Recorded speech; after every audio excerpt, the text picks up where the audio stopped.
Dalan kamulyan Panglimbang 5 menit dina Kemis Legi tanggal 9 April taun 2026 kapethik saka Injil Lukas bab 24 ayat 35 tekan ayat 48. Isih eling to karo dalan pamentangan?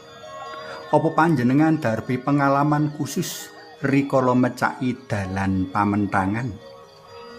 Manut pangrasaku, dalan pamentangan kuwi banget ing surem. Wiwit Gusti Yesus katangkep enggo kasarekake, anane amung sedih lan getih, anane amung trenyuh lan eluh. Kapitayan kang kawulangake pancen kanggo nggayuh kamulyan kudu liwat kasangsaran lan panandang. Nanging suasana surem banget nyawiji karo panglimbang dalan pamentangan. Kanggo ngimbangi suasana sedih dalan pamentangan, Romo Martin Hogan ngajokake panglimbang dalan kamulyan. Dadi rada memper-memper karo salah siji reruncen prastawa Rosario, reruncen prastawa mulya. Prastawa-prastawa pangatingal dalam Gusti ing wiwit Minggu Paskah ketuk Pentakosta rikala kajejer jroning palerenan-pelerenan bakal tinemu dalan kamulyan.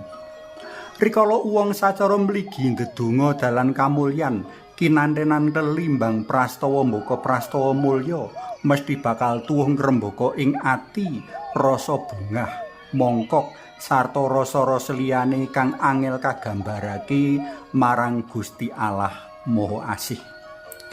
Panglimbang mligi mring kamulyan saklebar kasangsaran temtu bakal nambahi sengkut lan gerguti kang ndedonga kanggo saguh nanggung salib minangka pendherek dalem Sang Kristus.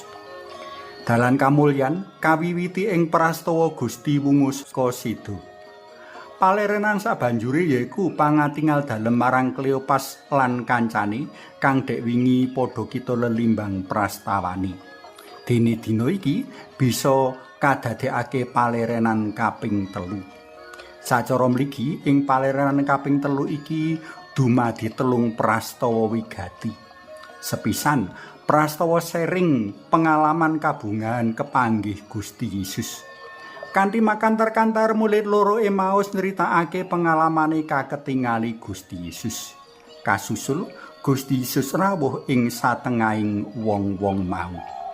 Kapindho, prastawa kangelane para murid jroning nampa kasunyatan menawa Gusti Yesus temen-temen wungu saka Sido. Malah Gusti Yesus kasengguh memedi. Katelu, kupiya dalem Gusti ngyakinake para murid menawa kang ngatingal ing ngarepe wong-wong mau temen-temen Gusti Yesus kang wis wungu saka Sido.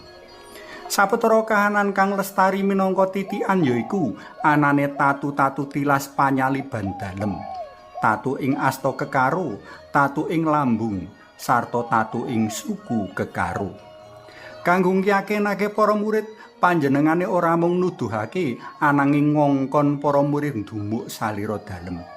Kepara ing waosan sawetara dina mangarep, Thomas malah dikongkon ndulekake drijine ana bolongan tilas tumbak ing lambung dalem Gusti.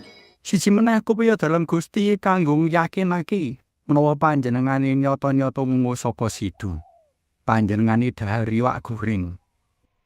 Kanthi beber pratelan lan wecan kitab suci, panjenengane medharake menawa kabeh kang dumadi ing panjenengane pancen kakersakake dening Gusti Allah minangka karya panebusaning dosa. Para tresna pelem kinasih sapa sing isih nyimpen ragu-ragu bab wungu dalem Gusti. Waosan dina iki banget ing gamblang atur paseksen bab panjenengane kang wungu kanthi jiwa lan raga dalem.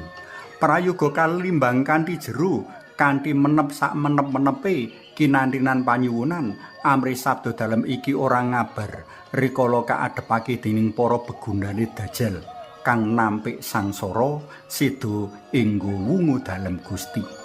Perjuangan kita yaiku ngantepake tekad, ngantepake kapitayan menawa Gusti Yesus wis wungu saka seda kanthi jiwa lan ragane kanggo nebus dosa manungsa. Suwawe sami munjuk, kunjung asma dalem yang Rama sayang Putra tuwin yang Roh Suci. Amin. Mugi linurna yang Rama yang Putra tuwin yang Roh Suci, kados mula buka sakmenika sareng saklami-laminipun. Amin. Kunjung asma dalem yang Rama sayang Putra tuwin yang Roh Suci. Amin.